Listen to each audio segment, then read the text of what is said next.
This is the Amp Hour Podcast, recorded June 10th, 2012. Episode 99, with guest Steve Liebson, Impavid, Ideopraxist, Insider.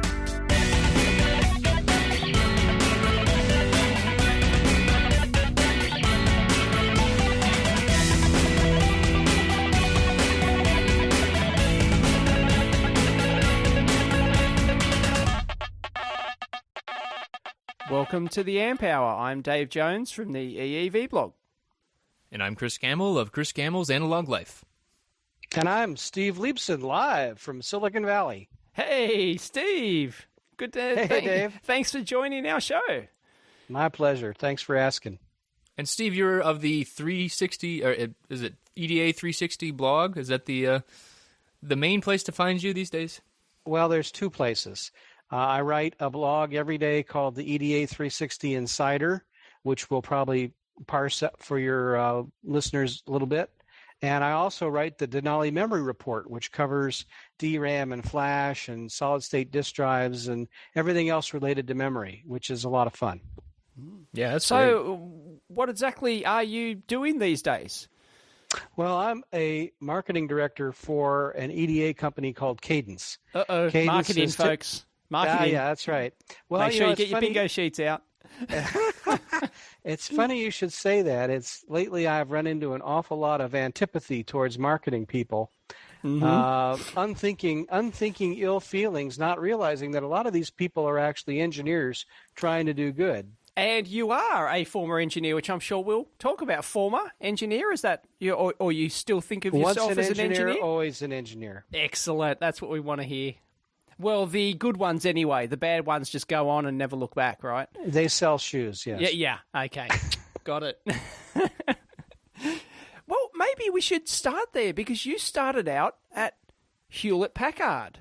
That's right. When And was that? there's a long that was before they invented electrons. Right. Here's what happened, and it's a good story. So I graduated from Case Western Reserve in Cleveland in 1975. Come on, Chris. And Where's there? Woo! Yeah, that's Woo! right, Chris. Sorry. Yeah, let's go Rust Belt. And for my first couple of years at Case, I had really, really terrible experience with computers because Case was running computers with batch systems and punch cards back then.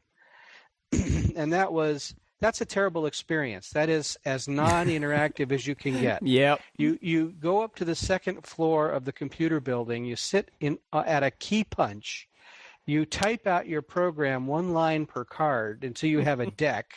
Then you go downstairs to these giant reader printers that are about the size of a small SUV. You throw your cards in the hopper, you push the go button, and if Case had bought enough time on the machine during that hour, it would actually read the cards. And then after it read the cards, you would wait about 5 minutes, and then you would get a list of 36 error messages where your program had bombed, and then it was time to go back upstairs to their key punches and repeat the cycle. So you can see why I had very little appreciation for computers at that point. Yep. But when I was a junior, Case got a hold of an incredible machine. So this is 1974. It got a hold of a Hewlett-Packard HP 9830 desktop calculator. And nice machine, yep. It's full keyboard, single-line LED display with alphanumerics, and the critical thing was, A, when you turned it on, you could type BASIC into it immediately, and B, when you shut the door, the machine was all yours. And that is the key. It was a real personal computer.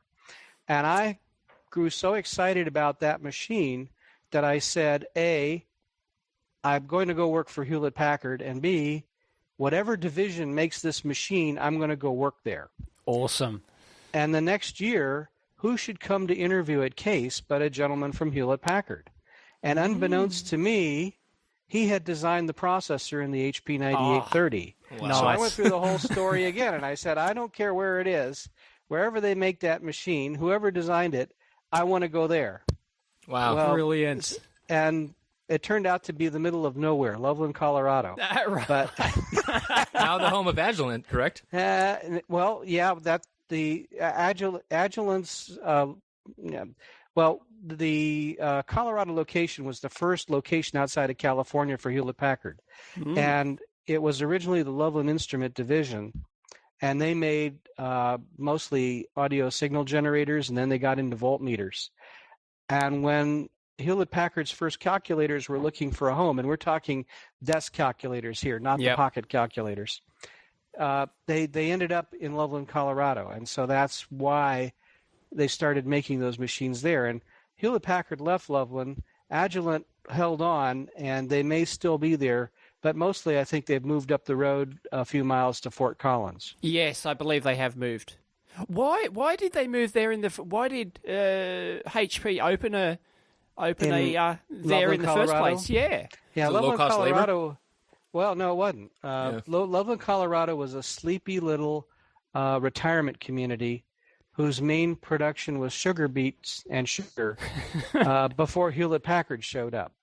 And Packard had grown up in Colorado, and he wanted to site his first division outside of California in Colorado, but he wanted it to be Boulder because Boulder's got a university, and Boulder had what was then called the National Bureau of Standards, now called the National Institute of Standards and Technology, or NIST. Yep. And so they were kind of looking to site a division there, but the mayor of Loveland and a large real estate developer in Loveland heard about Packard coming to look over Boulder and somehow got down to Boulder and snagged him and dragged him up to Loveland and convinced him to buy a large parcel of land on the south part of Loveland, which is where he sited that division. Interesting. So he just wanted to go back to his hometown, really. He wanted to help him out. It wasn't his hometown. Well, he but his actually home grew state. up in southern. So, yeah, his home state. yeah. That's right. Yep. And if yeah, you- I can dig that. He's got feelings for his home state and wants to give back, I guess, in terms of generating jobs and things like that. I'm sure it's a big deal for them. He's a sharp guy. I suspect that he figured out that land was cheaper there, and he could do well. Yep. So I'm sure it was a bit of both. Yeah. Yeah. So at any rate, I became a design engineer there. Right. I was responsible for designing entire products, and that was what was really unusual back then. Is that products were small enough and simple enough that one electrical engineer could do the whole product. That wasn't universally true, but it was true for the ones that I worked on. Right. And what products are we talking about? Any famous ones we know of? Not a single one. Right. Okay. But I did work in association with two very famous products, and the first one was the HP 9825 desktop computer, and that was really the computer that ignited the automatic test equipment industry. Yes. Because it was very easy to interface to all kinds of equipment. It had an excellent language called HPL, or high performance language, that was sort of like BASIC in Polish with all the vowels sucked out. So that print was PRT instead of print. Yep. But it was an algebraic language, and it was fast. It was interpreted, but it was fast. And the Loveland Instrument Division and many other divisions at Hewlett Packard adopted it. So I designed several interface products for that machine, and I also designed a language extension, which was a pure software project, called the Systems Programming ROM, that extended the HPL language with some useful things for writing programs to control automatic test equipment. Right. And the other machine I was associated with was the HP 9845. And that was a full-blown desktop computer with a CRT display, 2 tape drives because we hadn't gotten into disk drives yet. Yeah. Digital tape drives, DC-100 cartridge tape drives, big keyboard. The machine you could barely lift it with one person.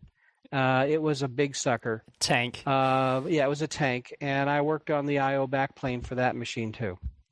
Nice. Wow. And that started your love affair with the old HP, the HP computers and the HP calculators. Yes, that's it really, I should say, it started my love affair with personal computers, Right. machines that Yep. that you were under your complete control, no timeshare, Mm-hmm. no signing up for it. It was just your machine, and that concept really excited me. And obviously, it's a concept that took off. Exactly. And HP missed the boat on that because they were probably in a very good position to come out with a personal computer, but they didn't. Is there any story behind that? Do you know any reasons why they didn't? Well, first of all, we have to note that as of 2012, HP is the largest personal computer manufacturer on the planet. True, but at the So- time, yep.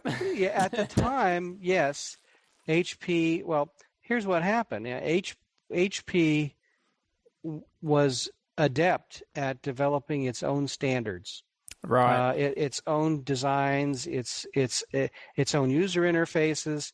And when IBM came out with a personal computer in 1982, it really wasn't as powerful as the things that Hewlett Packard had been developing. So the technology guys at HP said, we're not going there. Right. And then it became apparent that the PC architecture was going to be a runaway success. Mm-hmm. And so HP eventually did get into the fray and did start making machines that conformed to the IBM PC specification. That's right. But yes, it they did take a while to make a course correction. Yep. Course correction to jump into the pool. So, what was your first PC? What was your first personal computer apart from a HP? Like one that we've heard of? Some of your listeners may have heard of what was known as the Sol 20. Yep. Okay, so you know what a Sol is. So that was my first machine. I know my computer Well, history, not me, so sorry. I've heard of it. So out of no, that one. The Sol youngster 20 here. was a machine that was an S100 system. So it was based on the Z80, the Z80. Z80, thank you very much. Yes, you're welcome. Got to get those Aussies. And its significant feature was that it came with a terrific keyboard made by Cherry, the highest quality keyboard in the business. And the side panels were made of oiled walnut. Ooh. So, yes. They just don't do that anymore. They don't do that anymore. And it was a very nice S100 computer, and I got it for a consulting job where I used the entire machine to emulate a microcontroller. So this was an early version of in-circuit emulation where a basic program was taking the part of a machine code program running on a microcontroller Right. in a telephone design for handicapped people. Nice. What and it was microcontroller was that back then? which microcontroller did they end Yeah. up using? The project never really got off the ground as far No. as I know, so it never converted over to a microcontroller. Oh, okay. It was a proof of concept sort of thing. And the company that I consulted for did not end up ultimately getting funded for that, I don't think. Because that would have been the Sol. That would have been around about 78, maybe. Yep, right around 78. And There you go. I had a North Star floppy disk controller plugged into the S100 bus. Mm-hmm. And for your listeners, that used 5 1/4-inch floppies, but significantly, it used 10-hole hard sector floppies because North Star had actually designed their own floppy disk controller out of discrete TTL chips rather than use like the Western Digital controller. Yep. And it was the most bulletproof controller on the market at the time. Because they physically had holes in the disc, right? That's to, right. To You could actually get- aline them up. And then they'd have an to indicate optocoupler the in there. sector. Yeah. Yep. So you And know so you exactly could where get- it is. You could get 10-hole hard sector discs, you could get 16-hole hard sector discs, or you could get soft sector discs. And they were not interchangeable. No. And what sort of capacity were we talking about then? Oh, originally they were like 90 kilobytes. 90, whopping 90 kilobytes. Yeah, 90 and then we got double-sided and it was 180 kilobytes and it was like, woohoo, yes. Yeah. I'm sure Chris is just sitting there shaking I'm just his sitting head. here. I'm not shaking my head. I'm Yeah, just, thanks, Mr. 2001. Yeah, right. Yeah. If listeners don't know, I also went to Case, and I told that to Steve, and he I shouldn't have told him. I feel bad. There was exactly 25 years between them, folks. In terms of What are you gonna graduating. Yeah. Oh, boy. Yep. Young whippersnappers. Ah, That's right. I don't know. Yeah. So, what did you think David, you when... can't go too far. You told me how old you are, too. Yeah, I know. Let's not go there. So, what did you think when Agilent spun off from Hewlett-Packard? Did you think that that was the best thing, and should they have kept the HP name, or what? What did you think of that whole shake-up? Well, I'm of multiple minds here. First of all, yes, I do think that they needed to separate because at the instrumentation part of Hewlett-Packard was having a tough time getting any attention. They were the flea on the tail of the dog, frankly. Yeah. Printers and printer ink are the things that drive HP profitability. Oh yeah. And the cost structures of the instrumentation guys are just so different from what the printer and the personal computer guys are doing, that it's like running two different companies. And if you've got one management team trying to run two different companies, then there's going to be problems. And so it was clear that they needed to separate. Now, as far as the name going, sure, most people who worked for HP for a long time felt that the heart of the company was the instrumentation stuff. That's where HP started, and that's where the name ought to go. But the reality is, once again, you can't give the name to the flea on the tail of the dog. You got to give the name to the printer guys because it's a lot more revenue. It just is. And so that's how it ended up. Unfortunately, but yeah, that's the reality, I guess. How do you split a company like that, I wonder? Well, How does HP it was actually very work? divisionalized. Well, HP was highly divisionalized, so Right. you just split it along divisional lines. It's the instrumentation lines were pretty much always separate, and so what goes where? There's a little bit of a problem. For example, where does HP Labs go? Right. Yes. That was one of the things that crossed over the line. So now there used to be Agilent Labs, and I expect there still is. I still call things HP. How about you?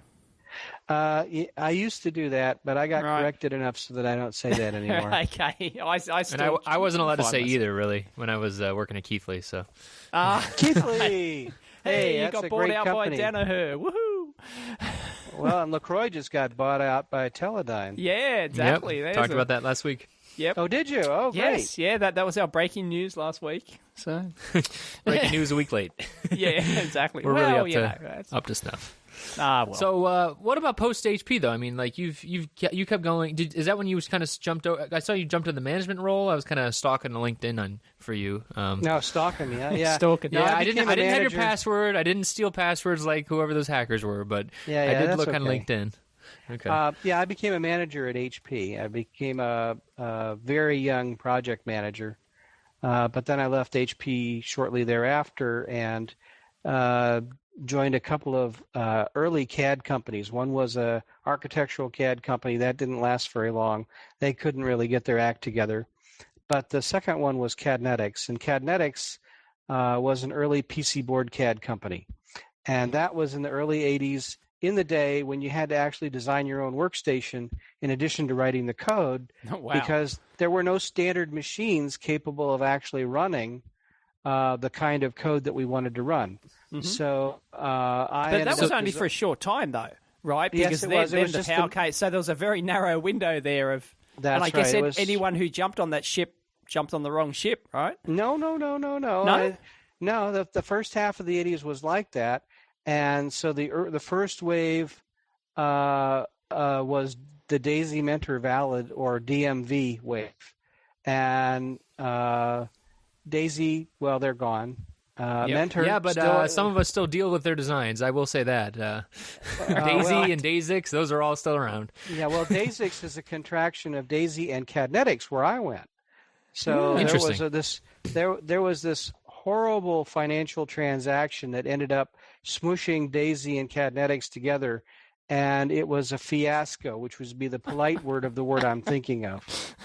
But I was just at the Design Automation Conference last week talking to the CEO of Mentor, who said, I think we finally ended up with all of the Cadnetics tools Oh wow! Right. Yeah, and so their PC board stuff is at least related to, if not somewhat based, on the old Cadnetics tools. 20 some odd, 30 some odd years later. Wow. So is that like a game of hot potato? Like you take it, no, you take it, no, you take it. No, it's the game of acquisition in our industry, which is sort of like the Game of Thrones on the HBO. Nice. Well, Hopefully a whole lot less incest, but you never know. No, Right. not even slightly less incest. No? I'll tell Okay, you. all No. right. You know, This if is anybody messy that history, you've worked folks. with in this industry, you're likely to work with again through some sort of acquisition. Yep. Okay. It's just the way it is, unfortunately. Yeah. I'm just waiting for Outim to be acquired. I think it's inevitable. Oh, boy. Maybe we shouldn't go there. Maybe. Yeah. So, at any rate, when I was at Cadnetics, I was not a manager, Right. and then I switched over to journalism. And why? Why was that? Why? What made you? Yeah. Was it a conscious decision, or did it just something that organically happened? Or No, it was a conscious decision. Right. What had happened was that when I was at HP, I started writing because my boss, Cal Finn, his girlfriend was the woman who published Keyboard Magazine for our division. That's a magazine that we sent to everybody who bought one of our machines. And I wrote a series called Liebson on I/O that explained the different interfacing technologies. This was back in the day when you actually had to describe what is parallel I/O, what is serial I/O, what is HPIB. And so I did that. I wrote these 12 articles. Well, Byte Magazine picked it up, ran it as a 6-part series. And then Instruments and Control Systems, which was a trade magazine, picked it up and turned it into a course. So you could actually graduate from my course in I/O. nice. Really? Yeah, and from that I found out that I like to write. Well, So, here I so was. do some of our listeners possibly have a Steve Liebson certificate? certificate? I wonder. We'll have to ask on the forum as well. It's certainly possible, but I severely doubt it. Right. So at Cadnetics, in 3 years, I designed 5 workstations, and I'll tell you that's kind of grueling. I designed one workstation based on the 68000, 2 on the 68010, 2 on the 68020, and by the end of that, I was pretty much done. I was designed out. And at that point, EDN Magazine ran a full-page ad, and I'd been reading EDN Magazine since high school. That's how much of a nerd I was. Right. And Yay! and there we go. And it said, we're looking for a technical editor to be based in either Colorado, Texas, or Chicago to cover the regional duties of a technical editor for EDN. So I got really excited about that. I wrote off to them, and they sent me a test, and I worked really, really hard on it because I really wanted to compete for that position, and I sent it in, and they had me come out and interview, and then they finally picked me from all the candidates, and I later found out that I was the only candidate. Only candidate. Yeah, so I got the job. Whatever works. And whatever works. And I got Texas and Colorado and Chicago because there was only one person in the middle of the country anyway. So that's how I started with EDN. I had already done a fair amount of technical writing. I enjoyed it, and things really took off at EDN, and eventually I became chief editor of EDN. And how long did that last for? Well, I worked for EDN from 1985 to 1996, so that's 11 years. Wow. And then that company started out as Connors Publishing when I was working for them originally. It eventually became Reed Elsevier, which is a British-Dutch conglomerate. Cool. And I went back to Reed Elsevier for 3 years to run the microprocessor report in the early 2000s. Right. So what do you think about the magazines these days? Do you think they have any clue what they're doing with the web and all the digital content stuff and things like that, or are they still stuck in the Stone Ages? Well, the internet and Google have pretty much destroyed the trade magazine business.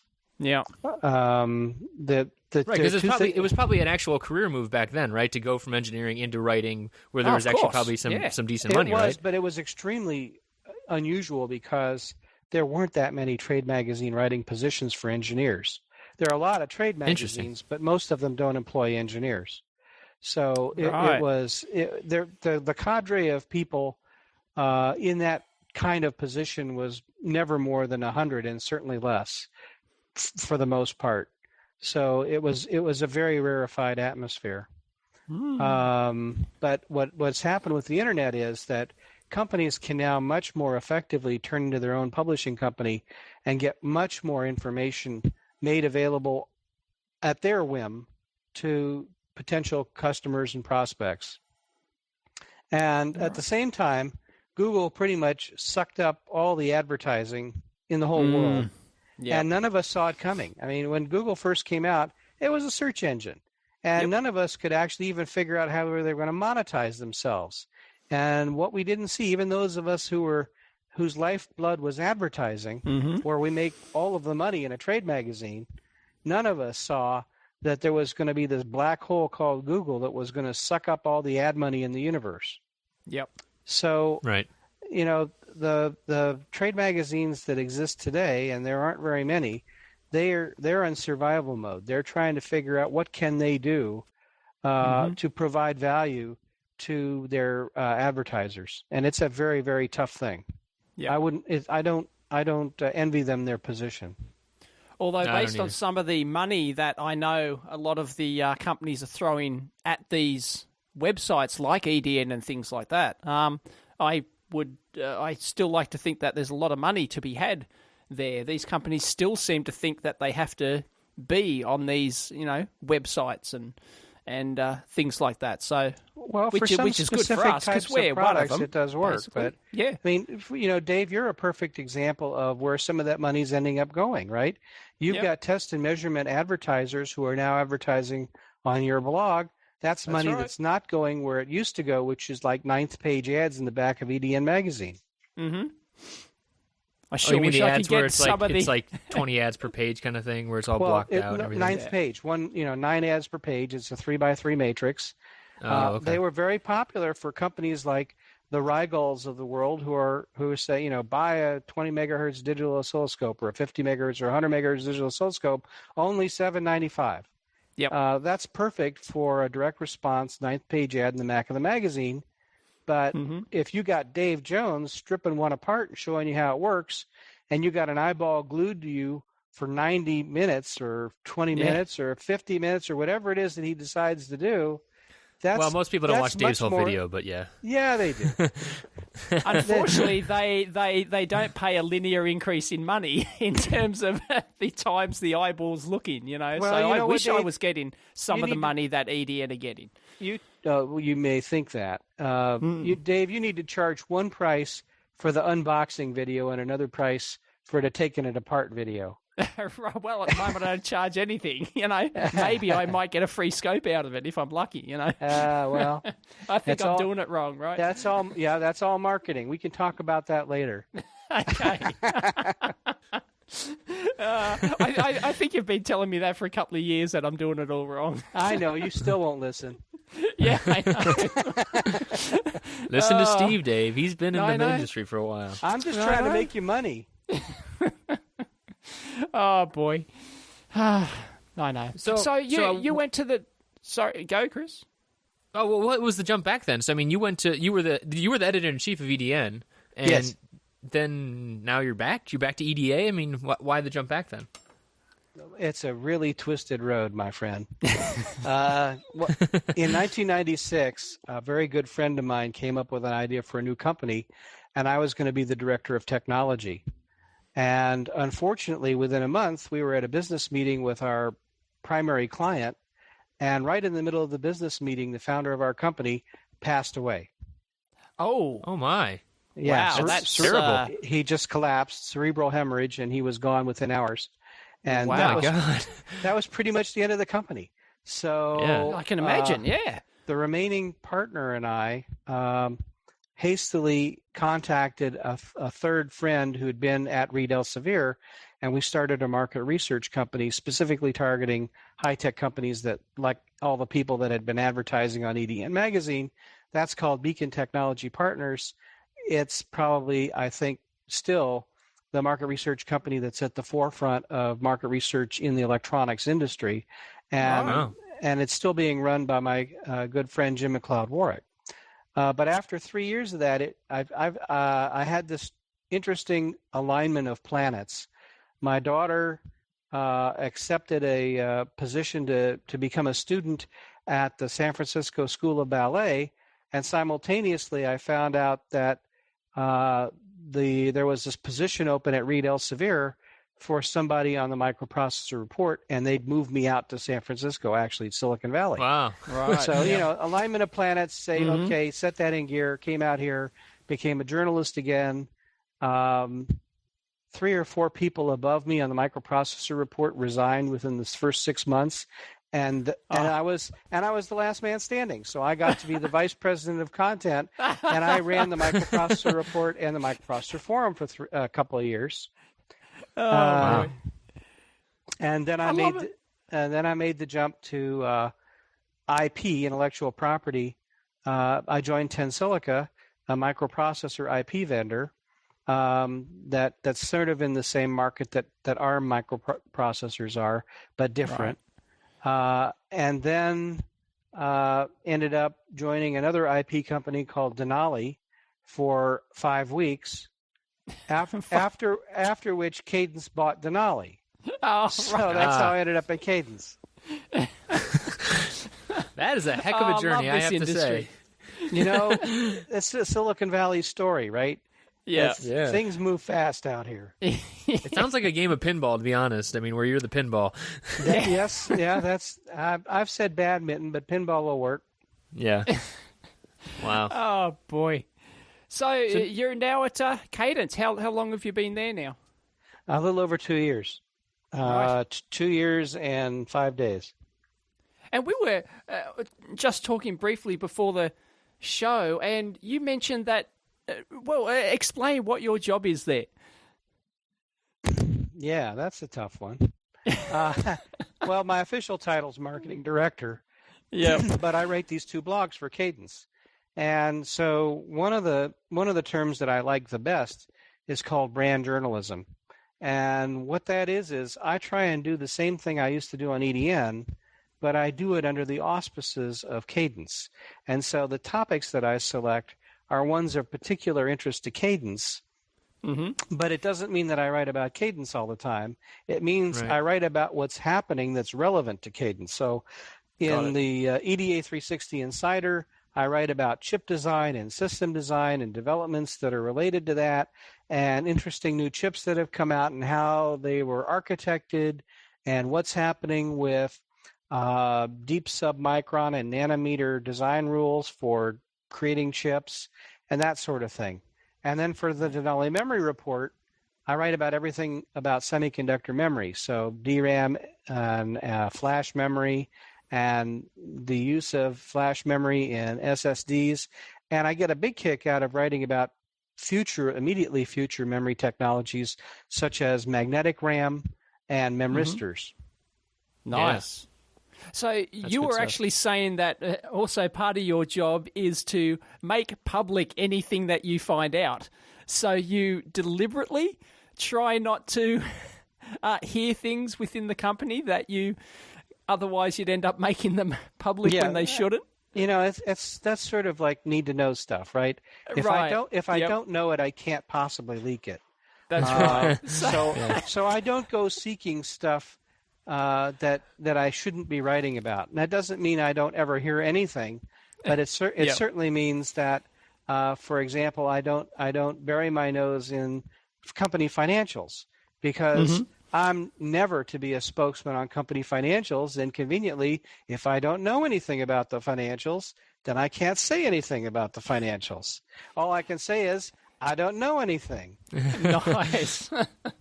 That's a thing you find often in companies, like don't tell such and such because then everyone will find out. So often there's certain people within the company who will stay out of the loop. You'll deliberately keep them out of the loop because you know that that person is the rumor spreader. So. or don't tell a salesperson because they'll go out and sell it to me. If you have a new idea for a product, don't tell a salesperson because they might go sell it. Yeah, I think Cadence has a very sane attitude, which is don't tell anybody. Oh, boy. Don't make a judgment about whether or not this person may or may not leak it. Just don't tell them, period. Wait for a public announcement.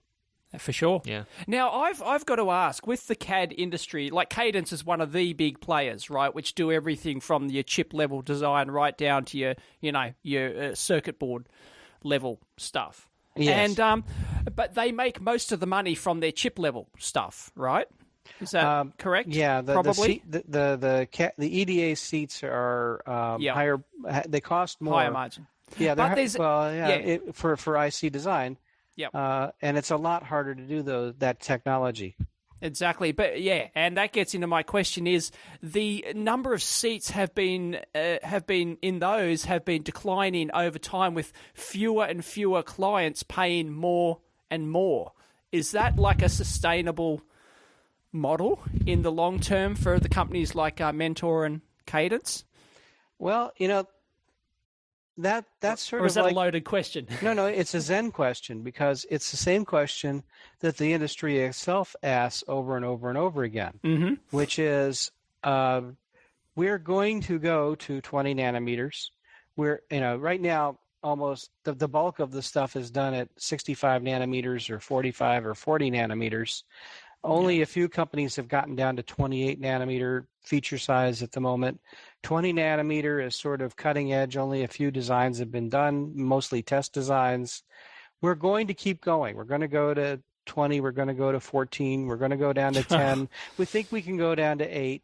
Madness. Why stop there? Keep going. Well, no, pretty soon you say, well, now how do I cut this atom in half? Yeah. You can't, then things blow up. You don't want Yeah. fission. It's a You bad just want time. lithography. Yeah. So, so the question is, how do the semiconductor vendors that are out there designing chips and the EDA vendors who are out there creating tools, how do they collaborate? And the foundries who are making the chips, and we've very much gone to a foundry model by and large. There are very few completely vertically integrated companies anymore, Intel being the prime example of a still vertically integrated device manufacturer. But most companies are either partially or wholly fabless these days. How do these types of companies collaborate to keep Moore's Law on track? And so that's a kind of really interesting business question that the EDA industry is investigating right now, because the question is right. The existing model of you buy tools from vendor A or vendor B, or particularly vendor C. That's a good one to buy from. The vendor C one, Cadence. Why is that? Nice. Right. It's you can't really divorce the tool acquisition from going to the foundry anymore. It's becoming far more collaborative because the physics of what's happening at 28 and 20 nanometers is ferocious, and the amount of mathematical modeling that's taking place is mind-boggling at this point. Right. And it's almost that the software itself is almost a whole part of the technology as well, right? Without the software, there would be no chips. So right, if there are no tools, it's just like saying, well, if there are no tools at Sears Craftsman, do we build anything? The answer is no. You don't build stuff without tools. And for designing chips, you don't build stuff without a whole lot of tools because it's very sophisticated these days. And it was always that way, really. I mean, the EDA industry started when companies were internally developing their own tools. So in the 60s and the 70s, they were writing their own tools. So there was a lot of duplication of effort. There was no standardization, but they got along. But those are the days when you could actually start an IC fab by going to the local photography store and getting an enlarger lens and some Kodak litho paper and some terrible chemicals and setting up shop with photochemicals that you got at the local photography store. And we're pretty far away from that now. You can't do that. We are now at the point, well, we've been at the point for a long time, but at 20 nanometers, it's long past the time when you can treat light as photons, right? We have this duality theory where sometimes light acts like a particle. A wave and a particle, and yeah, pesky physics. Yeah, well, at 20 nanometers, light never acts like a particle. There's only constructive and destructive interference of waves, and that's wave how of we probability. actually that's how we get imaging at this point. Does that affect the yield? Because there is actually that probability of it actually being there at that particular time, rather than a point particle. We went quite a while ago. As soon as we went down below, most people don't know it, but the light that we currently use is 193 nanometers at the moment. I knew that. I knew that. Okay, good. So as soon as we dropped below 193 nanometers, we had to go to something called phase shift masks, which is where we started to treat light as waves instead of as particles. And so the math behind that's pretty good. The problems that we come into right now are things like edge roughness. So it's hard to draw a line that's got like a sharp edge to it. It kind of looks wavy, and that's because of the probability stuff.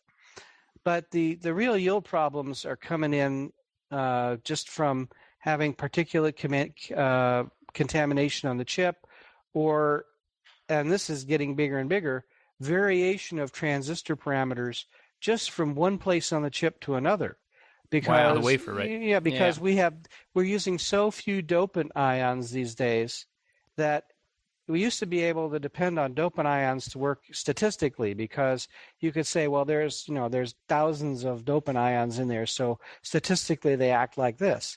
But when you have 5 dopant ions, the difference between 5 and 6 is not statistical anymore. It's significant. Right. Why would anyone want to be involved in an industry like this? It sounds awful.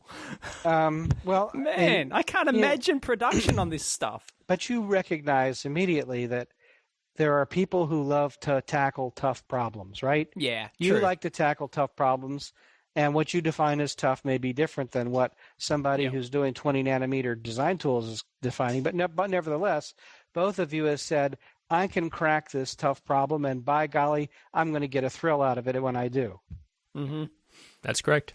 Speaking of this, you were recently at the Design Automation Conference, DAC. Yes, in San Francisco. But probably a lot of our, I was going to say viewers, listeners, sorry, don't know much about DAC.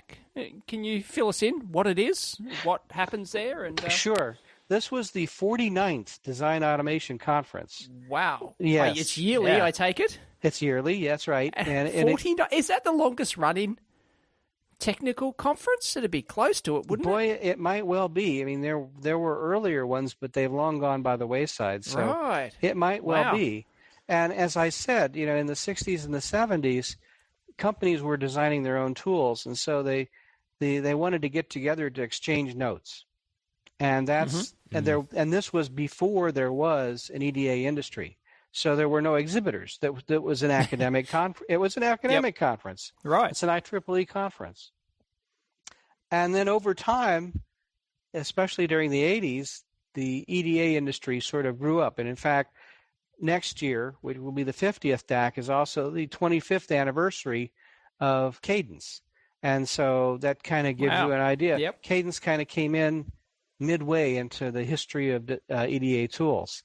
Mm-hmm. And so what you find there you find the major EDA vendors, and you find vendors who are doing more niche-y sorts of things, but very interesting. And you also find the new startups who are trying to get some brand recognition by showing up and saying, hey, we exist, you need to know about us. And is that just one poor guy standing there in a suit with a tie in an empty the lowest cost booth? Sometimes that is all that it is, but not all the time. No, I'm really surprised there's seen still those. They just have a chair, or they have 2 chairs, a guy in a tie in an empty booth, and that's it. Because that's all they can afford. But I've seen your videos of Australian trade shows, and that's the same thing. Right. Yep. We don't really have decent trade shows here. Yeah, well, there's a niche there. Yeah. I'm really surprised there still are startups coming out. I mean, like, you'd think that if you follow like some of our listeners probably follow venture capital type stuff, and the payback on this stuff is just terrible, right? I mean, like, it takes so long. The only way out these days is to have someone like Cadence or Mentor to actually buy them up, or if there's a fabless company, maybe to have like TI or some other big chip company buy them up. But I'm surprised that there are any startups at all these days. So what are these startups even doing? Well, first of all, you need to understand that being a startup in EDA could mean as little as a couple of guys getting together with their laptops to write some code. So, initially you don't need a whole lot of money necessarily. And interestingly enough, I was at the GSA, which is the Global Semiconductor Alliance. They had a spring meeting just a couple of weeks ago, and a very well-known investor in the EDA community, Jim Hogan, had a couple of gentlemen to talk. And one of them, his name was Dean Draco. And his company, he's the CEO of a startup EDA company called IC Manage. And he made the argument that, look, if you can create a $10 million business, which is about the size of a dry cleaning franchise, Right. and you can manage it so it's throwing off 20% profit, that's $2 million a year. You can do that without venture capital money. And he said, personally, I can live on $2 million a year. So he was making the point that Right. you could do a small startup with the intent of continuing to run the company. And he definitely has a contrarian opinion that you ought to start up a company to be a great company and don't worry about the exit strategy. And if you are a great company, the exit strategy will come and find you at the right time. Right. Right. Very true. And also, if you, Yep. And if you're not worrying about investors, usually that's why you wouldn't worry about an exit strategies as well, right? I mean, they're the ones that are usually pushing for that kind of thing. That's Engineers right. just want to build something. That's right. And if you are just, two guys with your, notebooks and you're cutting code, you can, live fairly frugally off that. Or you can even do it part-time. There are people who sort of, still have a day job and then go home at night and work on their startup, So you can work for years like that, and it doesn't really cost you anything except time. No, it's certainly possible. I mean, there used to be a magazine published out of Rocky Ford, Colorado, called The Midnight Engineer, and it was all about that. When did that? That was a long time ago, wasn't it? Yes, it was. The Midnight Engineer. That was 70s, was it? 80s, I think. 80s. It was the 80s. Okay. Yeah. Yep. It was run by a guy who was, I believe, named William Gates, not the same as Bill Gates III. Right. And it published out of Rocky Ford, Colorado, previously only known for cantaloupes. Cantaloupes. Or as we like to call them, rock melons. Rock melons, that's a good one. Rock Never melon, heard that one. Yeah, there you go. That's it. Yeah, you don't come to Australia and I go to a shop and buy a cantaloupe. It doesn't happen. I don't buy them anyways. Ah, right. No, there you go. So at the DAC, I mean, are there a lot of big, like, the chip vendors as well, and the foundries? They're all there as well. The foundries were certainly there. TSMC had a really big booth. Okay. The large EDA companies were all there, and about 200, I'd say. I'm just guessing, but roughly 200 smaller companies had booths all over the place. I have to ask, were Altium there? I didn't see them. I don't think they were. I mean, DAC is primarily a chip EDA. Yeah, sort of. And it's not really PCB level. No, it's not PCB. And in fact, even the large vendors are not emphasizing their PCB stuff at DAC because that's not the audience. There are separate PCB shows where that's more appropriate. Could you tell us a little bit more about that duality too? Because I mean, that's something that we deal with. We hear about DAC, right, and EDA companies, and I mean, I always assume they're chip level software programs, but those do exist within the same companies. Your company, Mentor, also they have both of them. Is there a focus on one versus the other, or is it really just kind of they just kind of both are there and they do their own thing? No, they're separate development groups first of all. Because I figured that, yeah. The problem, the code base is completely different. The problems being attacked are completely different. But there is synergy.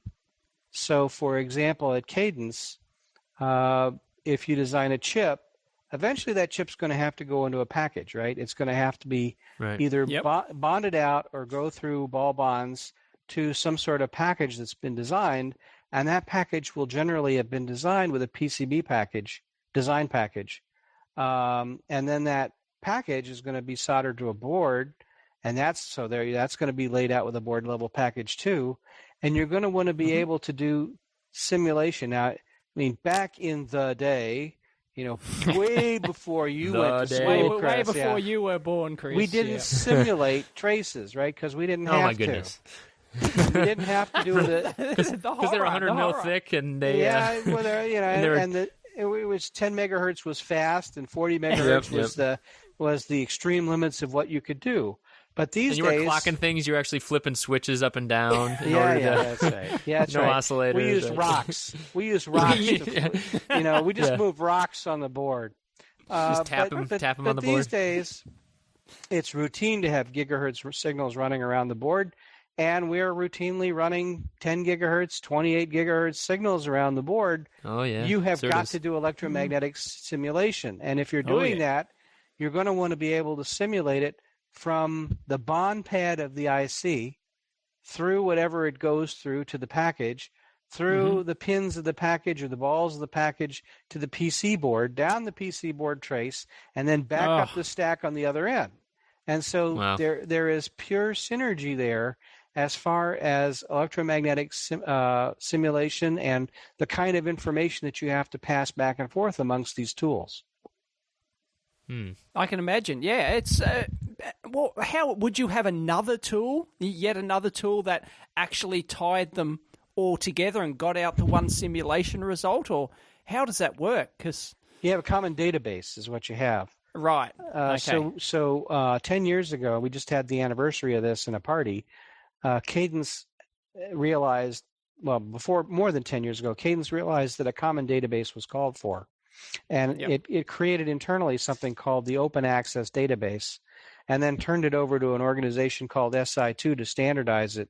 And now there are a couple of hundred companies that have adopted this Open Access Database for passing information back and forth amongst tools. And, of course, that's really what you need, right? That's the common format that you need to be able to handle that kind of thing. So you could have a startup. I was just going to say, nope. No, go ahead. Who's going to go? Should we do rock, paper, scissors? Rock. Damn, you win. Okay. Well, I mean, who's using these? Who's using the open access? Could you give us an example of another company that might use it? Everyone, Chris. Hundreds. Yeah, it's a couple of hundred EDA vendors. So it's baked into the EDA tools from a couple of hundred different vendors. See, I didn't even know there were a couple of hundred EDA I didn't either. vendors out there. I mean, it's just... And what, are you talking chip level here? You're talking as opposed to PCB mostly level? Mostly it's chip level. Yeah. But there's invaluable information to be mined at the system level as well. And that's where I was going to come in with my question before I lost the rock, paper, scissors shootout there, or rock, paper, lizard, Spock, which we'll get onto. Oh, Spock, yeah. We can't leave without talking about that. You can't. That's my favorite story. Okay, we will end with that then. One of these startup companies, right, the two guys with their laptop, they could come in. Would it be common for them to come in and just tie two little obscure points of these databases together or something like that nobody else has done before? Would that be a common startup kind of thing? I don't think they would take that perspective. Usually it is somebody in the industry who is struggling with a problem and unable to find a tool to solve the problem. Yeah, that's what I was talking about. And they say, I can solve that problem. By golly, I'll start a company. So in frustration, the industry just keeps throwing off startups, just based purely on frustration.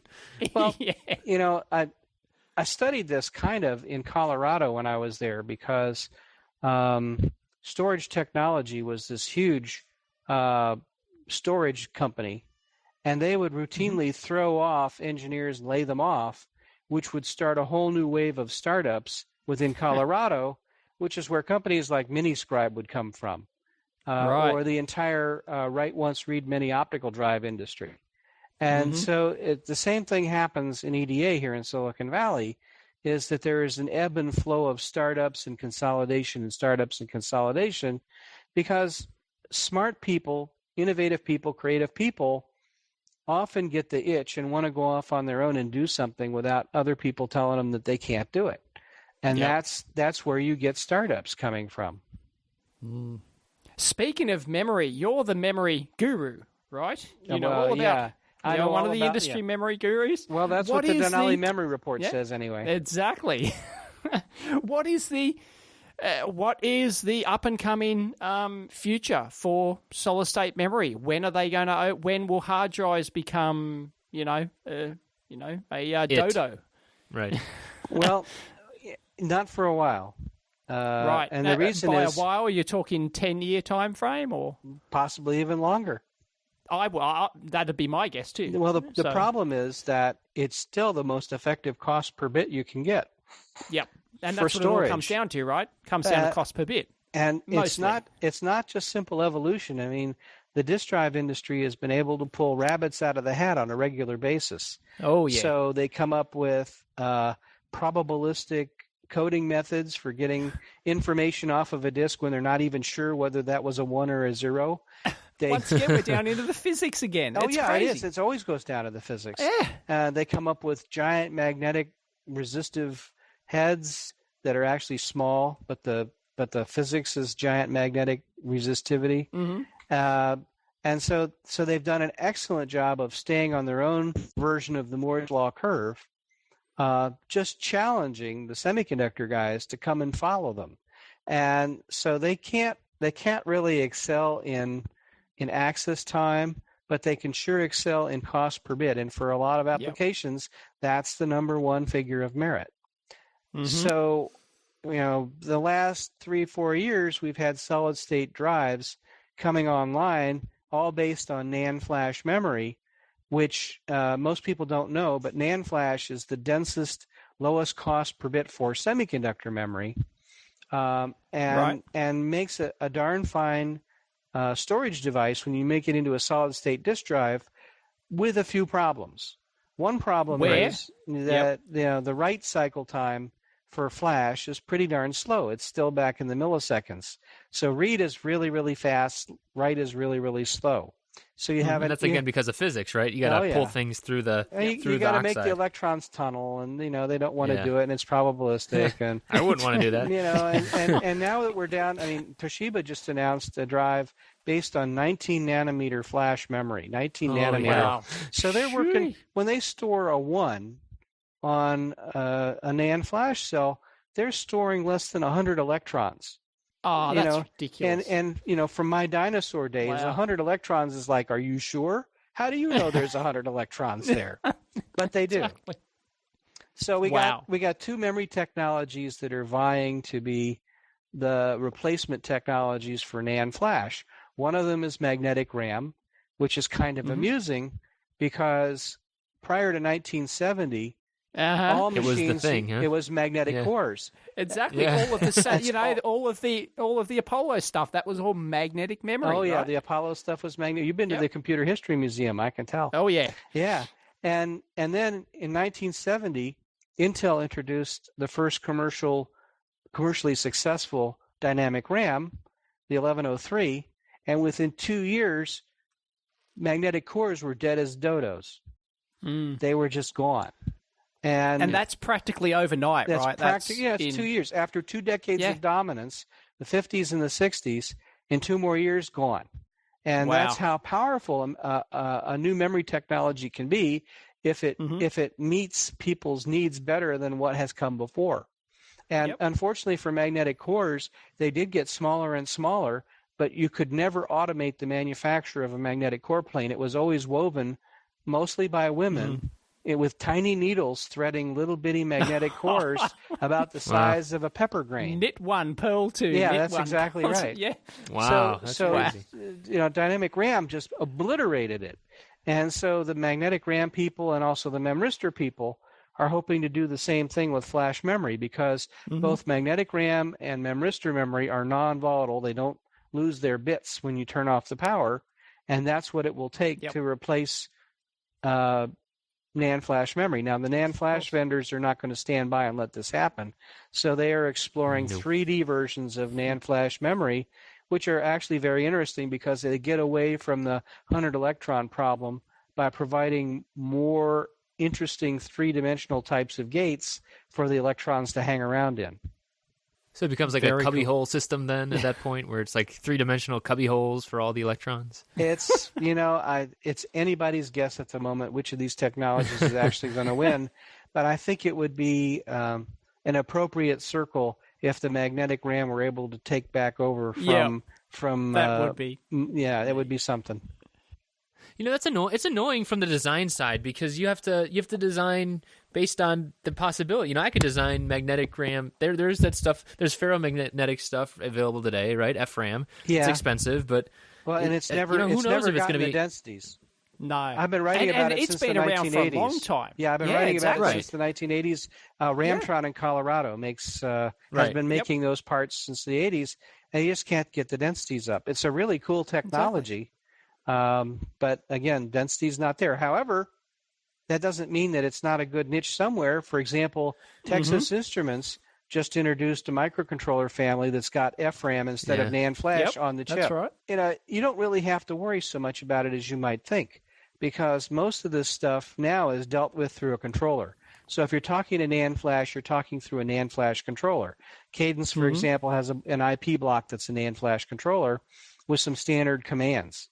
And the controller is the thing that actually handles the protocols for the particular memory. So you could conceive of a controller that talked the same way as any other non-volatile memory controller on one end and talked MRAM or memristor on the other end once those protocols got established.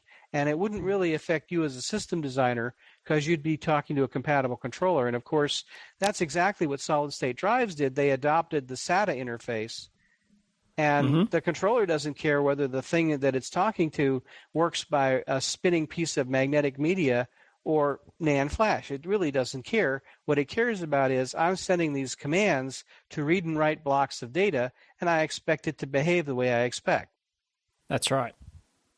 How much, when we're down in, we're talking 100 electrons, to store a bit, right? We're down in where the stats start to matter. How much of the chip and the chip design and the controller design goes into actually verifying and ensuring that the bit is written? Is there any actual extra circuitry to do that?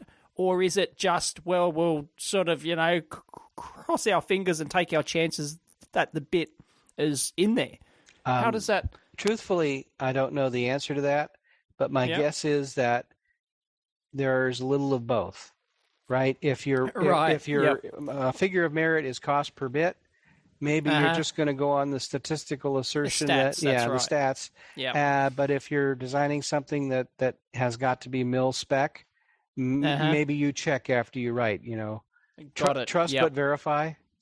And that probably splits into the consumer domain and the aerospace domain, maybe something or like that. Or enterprise class, even. Okay, yes, the enterprise class servers, which they use in the Google,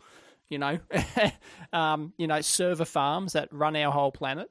And because there's actually been some interesting reports. I think we've talked about it on the show before, Chris, where Google actually, all of the cosmic rays hit and they, flip bits here and there, and that is a big deal for them. Google have actually investigated that, and they have to take mechanisms to prevent it, and or at least help reduce it, of these cosmic rays coming in and flipping these damn bits. Right. So you get into error correction codes. Error correction, yeah. And there are increasingly advanced error correction codes that are coming out. Toshiba. They announced some new error correction code that I'd never even heard of before for this SSD that uses 19-nanometer flash. Wow. Yeah. So you were talking about the hard drive manufacturers kind of doing whatever they can, and the flash memory people doing whatever they can to kind of squeeze out more of Moore's Law. Can you just tell us what the heck? I mean, we keep hearing, they're running out of room. And you even kind of got into it a little bit before, but is there really a limit? I mean, what's going to really happen here, Steve? I mean, like, are we really out of room, or is 3D? What's going on there? Well, what's going on is that we continue to push the technology, and it gets harder and harder to push. So eventually, we're going to get to the point where it gets so hard to push that we're then going to adopt some other type of technology. One of the panels that I ran at DAC, we had Dr. Gary Patton from IBM, and he runs their R&D group for semiconductor technology, and he gave semiconductor technology another 2 decades to run. So, wow. So we don't really know when we're going to hit the end, but we continue to investigate interesting new technologies that might someday lead to taking over for what we're doing today. And today we use CMOS, right? Everything's CMOS. But up till about 1980, everything was bipolar. Actually, until That's right. it was bipolar. We were going to go with bipolar forever because it got faster and faster and faster, and we didn't quite notice, but it also got hotter and hotter and hotter and hotter until we couldn't really stomach that anymore, and then we changed over to CMOS. But we haven't been doing CMOS forever. It used to be back in the day when RCA called it Cosmos instead of CMOS. That's right. Yeah, that stuff was so slow that you might as well be using relays instead of relays or flipping the switches by hand. Yeah. And so if you told somebody that, oh well, CMOS is going to be fast someday, they'd laugh at you. Well, CMOS did get really, really fast, and the companies that were counting on doing things in like gallium arsenide, they fell by the wayside because CMOS got fast enough. And so what do we got coming up? Well, graphene is coming up for one thing. We got this magic stuff called graphene, which is monoatomic carbon sheets. And it turns out that's a semiconductor, assuming you orient it the right way. And we're doing really interesting stuff with that. And it turns out there's a silicon form of it called silicene. And by golly, that can be a semiconductor. And we might be able to do something really interesting with that, but we don't know yet. And so we're going to continue pushing on all of this stuff until we can't push anymore because we really like Moore's Law. Moore's Law is not really a law. Yeah. It's a self-fulfilling prophecy. Well, it's a self-fulfilling prophecy. You know that if you do not invest in making Moore's Law happen, that the guy down the street or the guy across the ocean will. And so everybody continues on their merry way trying to make Moore's Law continue. And that's where innovation comes from. That's all these intelligent people who are around trying to figure out how to solve problems because they really like it. Well, there's plenty of problems to solve. And we will continue to solve problems, and we're going to continue to figure out how to get more transistors for the same amount of money because we continue to find new ways to use them. So in 20 years' time, when Sagan grows up and starts, and enters the electronics industry, which he, of course, will, maybe not, he'll be using like a 7.4 GR series chips, 7.4 graphene series, will he? Will still be hanging in there? I think that's entirely possible. I mean, for all I know, they were right on Star Trek, and they'll be using isolinear chips instead. So who knows what, we don't know. Where electronics will be going. But if you were to ask somebody in 1945 whether we would stop using tubes or valves, they would say, well, no, there isn't anything else because the transistor would be invented 2 years later.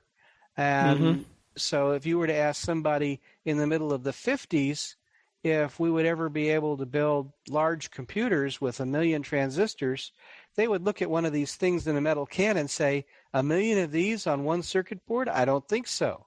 And then, because the integrated circuit hadn't been invented yet, that was invented in 1959.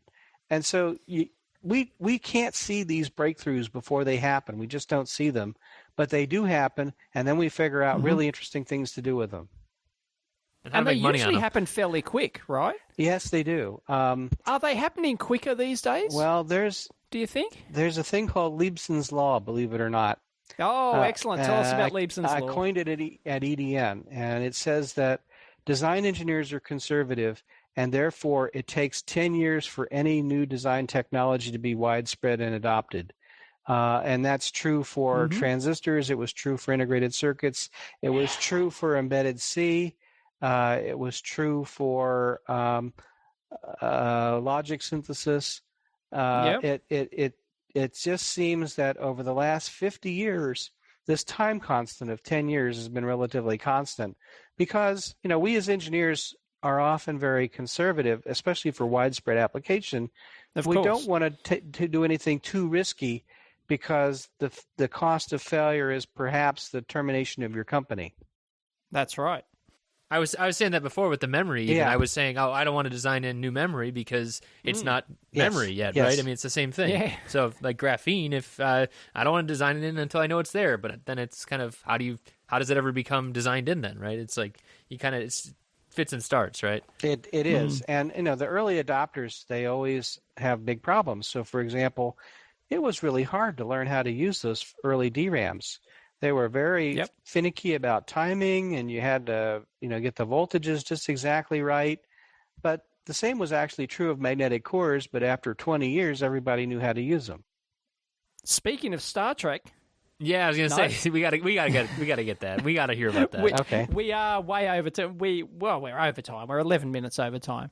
You spoke about Star Trek, and you have an interesting story. I You do. were on a TV show with Leonard Nimoy. I was. Mr. Spock. Mr. Tell Spock. us the whole story. Yes. So I actually, at the time, was the VP of content for Microprocessor Report. And I was sitting in my office doing the usual things of the day, like drinking coffee and looking at my email. And into my office came a woman named Kathleen Doler, who was the editorial director for a sister publication called Electronic Business. And she said, quote, "Some guy down in Burbank called me up and wondered if I would like to do a TV show with Leonard Nimoy, and I don't have the time. Would you like to do it?" Jaw drops. Yes. Yeah. And I said, quote, "Let me think about that for a nanosecond," unquote. And I said, yes. So I got on the phone with these guys, and they said, well, Leonard Nimoy was doing an infomercial series at that time called The Next Wave with Leonard Nimoy. And it would be broadcast at like 2 a.m. on CNBC.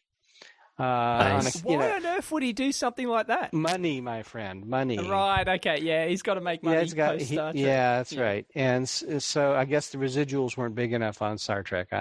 I don't think he's got that problem anymore because he doesn't do this show anymore. So I talked with the producers, and they said, okay, so we're doing the show that we called about is on touchscreens. Are you an expert on touchscreens? And, my internal response was, dilithium crystals, matter, antimatter reactions, brain surgery. I'm an expert on anything you need me to be an expert on. I'm coming down. And I said, yes, I can do touchscreens. And they said, great. We're doing another show the same day in the afternoon on e-commerce. Are you an expert on e-commerce? And this was, Boy, before indeed I Amazon am. got big, and this was before people were really just letting their credit cards fly over the internet. And I said, Yeah. well, yes, as a matter of fact, I am an expert on e-commerce. I'll do that show too. Sirs and madams, I challenge you to find something I'm not an expert in, as long as Leonard Nimoy is It there. didn't matter what they were asking. You're absolutely right. So on the appointed day, I walked over. I drove over to the airport here in Silicon Valley, Mineta San Jose Airport. Took Southwest, which is not even assigned seats. You just get on the plane, it flies down there, and landed in Burbank. And then using MapQuest at the time, because Google Maps didn't exist yet, using MapQuest, I discovered that it was only about 6 blocks to the Burbank studio. So I walked from the airport to the studio, and didn't meet a single person on the walk, because nobody walks in LA, as the song goes. Exactly. And got to the studio and went through makeup. And the only time I saw Nimoy was on the set. But it was interesting because he was using his director skills at the time, and he was sort of running things from from on the set, where he would play a technical investigative reporter. Okay, he didn't really know about these technologies. That was my job, to be brought on to the set and help him out.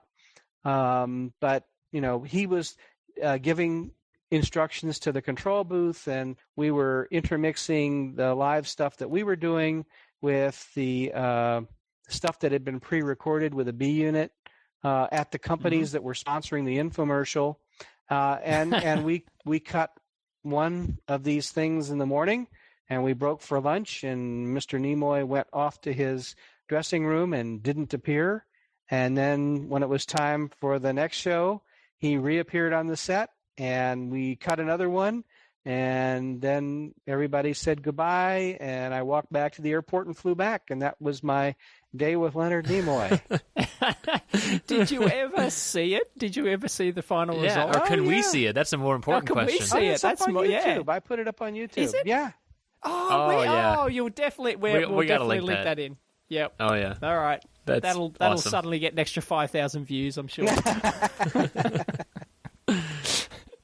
Oh, that's brilliant. Yeah, it was a lot of fun. As if you would say no to something. Well, I guess some people Kathleen would. Dodler right? said no. Okay. And because there you go. there, believe it or not, there are one or two people in the world who are not Trekkies. Right. And somebody will now write in and correct it and say it should be Trekkers. Trekkers, yes, I know. You've just started the war. To which I respond, tough. I was there in the 60s, folks. It was Trekkies. Right. And Chris is going, what the? Mm-hmm. What? Well, what are these two old fellas I did talking about? 3 years of a comic strip called Star Trash based on Star Trek at the university. And again, Chris, wasn't in your time, but I wrote for both school newspapers, and my comic strip appeared in both of them. Star Trash. You can look that one up. So you're an artist as well. Well, most of the comments kind of alluded to the fact that I was not. Right. Okay. Can we see some of these early comics? I doubt it. Yeah, it would be hard pressed to find. I guarantee you, they're not on the web. Okay, so you didn't keep your original. I did. They're not in good shape. I'm not sure they're scannable anymore. Okay. The newspaper has become extremely yellowed because they didn't exactly print school newspapers on archival stock. Yep. I was talking to Colin Mitchell at Talking Electronics. I interviewed him last year. The videos are up on YouTube, and he talks about how he used to lay out Talking Electronics magazine with a cow gum or something. So he used to stick down all these, diagrams and everything all on these pages. So he'd put them under the photo typeset machine. Yeah. And he said all of his originals are now ruined. It's 25 years later or something, and all the originals are ruined because all this gum stuff, all this glue used to stick them down, just rotted all the paper away and turned it yellow, and you just can't read it anymore. Yeah, that's exactly what happens. It's all ruined. Yeah, we weren't shooting for that stuff to be archival, right? It just had to be fast. Yeah, that's right. Had to do the job. Oh. We're well over time here, but that was thank you very much. My pleasure. Steve. It's been a lot of fun. Any last minute questions? Have we lost Chris? I think he fell asleep. He fell asleep.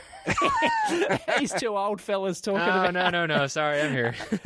He's back. All right. Yeah. No, I was going to tell people we should tell them where to find Steve. So EDA360insider.wordpress.com. I highly, highly recommend people subscribe to the feed. It's an awesome look inside. All the EDA industry, chip industry, fab. What's happening in in electronics leading edge today. type stuff usually. So stuff you don't usually get to find out about. Exactly. Yeah, access to. I remember the one interview you had with the one of the VPs at TI talking about analog technology. I love that interview, and just tons of great stuff on there. So I highly suggest. And you've got a personal blog as well. Do you? Well, no. The other blog that I do is DenaliMemoryReport.com. Right. Denali is the mountain in Alaska, DenaliMemoryReport.com. And then I have a personal history site on the HP 9825 computer, which is conveniently called HP9825.com. All right. Easy to find. Check it out, folks. Yeah. Well, Steve, thank you again so much for being on the show. We really appreciate your insight, and we look forward to hopefully talking to you again in the future. Anytime you guys want me back, happy to come back. Terrific. We'll talk to you then. Catch everyone next week. Okay, thanks.